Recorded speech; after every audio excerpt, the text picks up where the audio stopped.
I'm Stephen Dudley, Inside Crime's co-director. Every year we do a series we call Game Changers. It's a review of the previous year's most important organized crime trends and stories. And this year I wrote one that chronicled about how 3 current and ex-presidents were under fire for having received money from drug traffickers for their presidential campaigns. On one level, this is not a surprise. There is a sense that all politicians take drug money these days. But on another level, these stories were extraordinary. It's one thing to hear rumors. It's quite another thing to get government investigations and documentation. Hear about undercover stings to get cooperators to flip. Secure video evidence of secret meetings between traffickers and their political solicitors. And even get confessions about these types of illicit contributions. That was what made this story a game changer for us. So here's my story for Game Changers 2024. Narco money scandals reach the apex of political power in the Americas. Read by me, Stephen Dudley.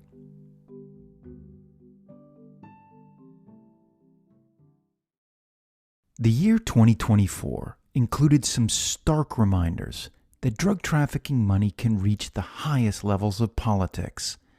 From Honduras to Mexico to Colombia, allegations of narco-political contributions shook the foundations of power and disrupted international relations. Perhaps the clearest evidence of this was Honduras, where the first family's interactions with drug trafficking clans have put President Xiomara Castro on the defensive and all but ended U.S.-Honduras counter-narcotics cooperation, including potential extraditions of suspected drug traffickers to the United States. Much of this tension can be traced to September 3rd, when Inside Crime released a video that showed Carlos Zelaya, Castro's brother-in-law, and then a prominent congressperson, at a meeting with the country's top drug traffickers during the late stages of Castro's failed bid for the presidency in 2013. Zelaya did not deny that he was there, nor did he claim that the video was a fake. Instead, 2 days before its release, and after Inside Crime sought comment on the case, he tried to downplay the importance of the gathering, saying that he only knew one person in attendance. There was never any money delivered, at least not to me, he added. Although he said he was willing to speak with U.S. authorities, Zelaya subsequently resigned his congressional post and reportedly fled to neighboring Nicaragua, which might have put him out of reach of U.S. prosecutors. Zelaya denied these accounts. Suspicions of the Zelaya family's connections to drug traffickers go back decades. At the heart of them sit Carlos's brother, Manuel Mel Zelaya, the former president and now top aide to his wife, Xiomara Castro. In a 2008 diplomatic cable released by WikiLeaks, then U.S. Ambassador to Honduras Charles Ford wrote that Mel Zelaya had a close association with persons believed to be involved with international organized crime. And during the 2013 video released by Inside Crime, the drug traffickers, all of whom were later sentenced in the United States for their crimes, reminisced about the contributions they had made to Mel Zelaya during his 2005 campaign, or while he was in power, between 2006 and 2009, before right-wing political rivals, in concert with members of the military, engineered an administrative coup d'etat and removed him from office. In response to an Inside Crime request for comment, Mel Zelaya, like his brother Carlos, said he had never received money from drug traffickers. Honduran authorities were also suspicious of the family's interactions with traffickers for years. In 2010, Honduran prosecutors opened a money laundering investigation against several Zelaya family members, including Mel and Carlos Zelaya. A contracorriente investigation from September revealed. Based on internal documents from the Honduras Attorney General's office, which Inside Crime independently obtained, the contracorriente investigation connected the Zelaya family to a series of land purchases by Grupo Fluir S.A., a real estate company that was at the heart of what authorities believed was a money laundering scheme. One of Fluir's co-founders was the wife of Sergio Neftali Mejia, a drug trafficking partner to Joaquin El Chapo Guzman in the Sinaloa cartel, who was later convicted of drug trafficking and was sentenced to life in a U.S. federal prison. Government investigators also documented that Fluir suspiciously issued debit cards to numerous members of the Zelaya family, and, with the assistance of Colombian authorities, the Honduran prosecutors probed whether Carlos and Mel's other brother, Marco Zelaya, had halted a cocaine shipment coming from Colombia in the days following the coup against Mel. Notwithstanding the subsequent prosecution of Mejia in the United States and the arrest of one of Fluir's founders, the Fluir case sputtered. The founder was released and no Zelaya has faced charges in the case. Still, the specter of a U.S. prosecution looms. In the days prior to the publication of the video by Incite Crime, President Castro abruptly declared that she would move to halt extraditions from Honduras. And after the video was released, Castro issued a blistering response to the revelations. In both instances, she blamed the U.S. government.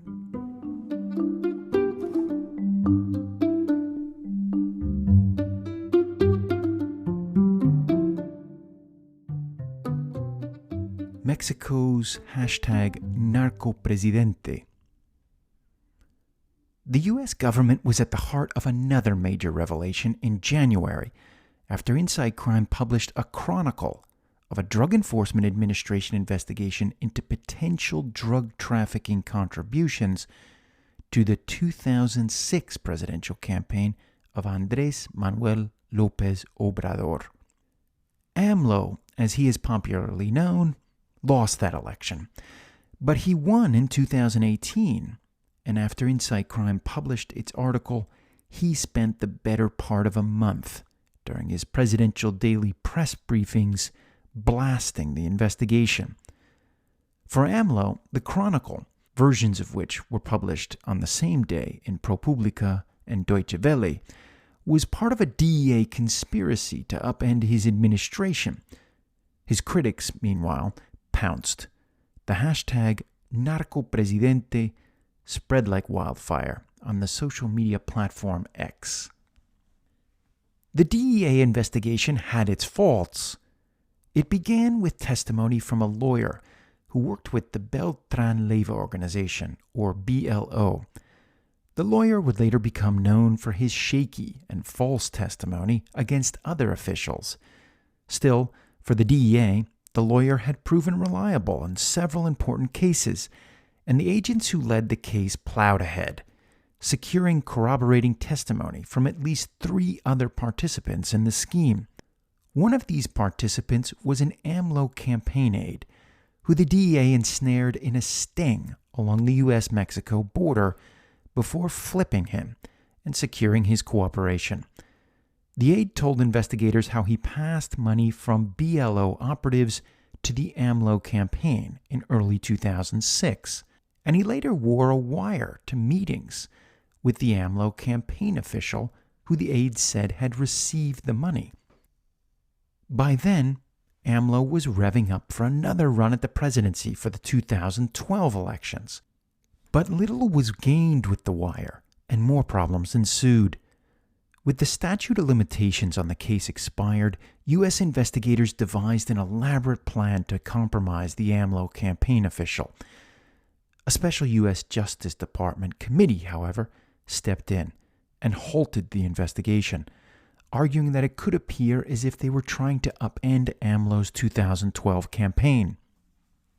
The mere existence of the committee is telling.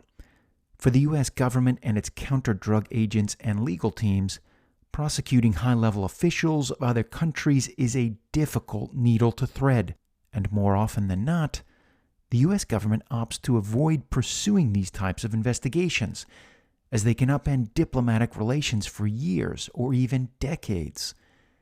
For agents and prosecutors, the stakes are also high on a personal level. These cases can make or break their careers. One recent notable exception to the more cautious approach culminated in June 2024, when a federal judge sentenced former Honduras President Juan Orlando Hernandez to 45 years in prison. Hernandez, the court found in a dramatic trial in February, had been part of a drug trafficking conspiracy for years, even while the United States hailed him as a crime-fighting ally during his time as president from 2013 to 2021. However, Hernandez was only prosecuted after he finished his term. Ironically, it was President Castro who greenlit his capture and extradition. As it relates to Mexico, U.S. officials remain far more calculating and politically cautious. In October, the United States sentenced Genaro Garcia Luna, a former top security official convicted in 2023 for taking cartel bribes, to 38 years in prison. Garcia Luna led the police for then-President Felipe Calderón, an avowed AMLO rival. In contrast, in 2020, the United States released former Defense Minister Salvador Cienfuegos after he had been arrested in the Los Angeles International Airport and charged with taking bribes from another cartel. The DEA was livid with the Cienfuegos decision. AMLO, meanwhile, gloated, then released confidential communications to further embarrass the U.S. Counter-Drug Agency and undermine its case against the general. The case stung even more considering the agency's previous investigation into AMLO. After the special committee shut it down in early 2012, an exasperated DEA agent who worked on the case asked his bosses, "What happens if AMLO wins?" And we know this about him.